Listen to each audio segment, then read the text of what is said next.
So, Lindsay, how can we design for accessibility? And maybe for those who haven't heard that term before, what is accessibility in short? Sure. Well, it's all about access. And where I started learning about this term was as an English language development or multilingual learner. Students, I taught English as a second language, is another way to say that. So when students have different home languages than English, they might need more support for English curriculum.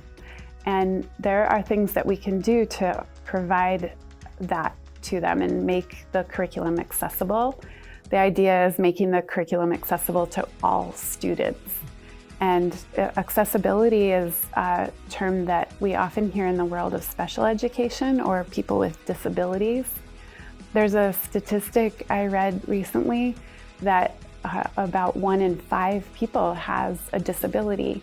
So sometimes when we're designing to provide support for people with disabilities, there might be someone that you don't realize has a disability that this will support.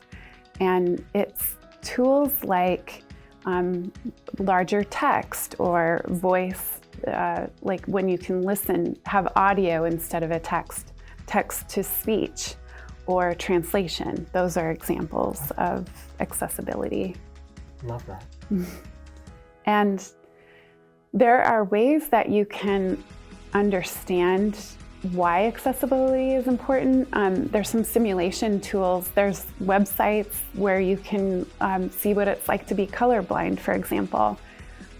For language acquisition, we do some professional development where we have teachers talk about a topic, but they only have access to words without the letter T. They can't say the letter T.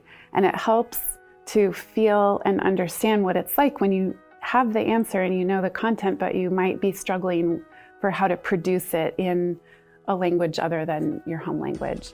So there's tools like that, those simulation tools that can help us just to understand it. And then there's also evaluation tools to help us see when something is accessible or not. And those are great ways to understand more about how this might benefit you.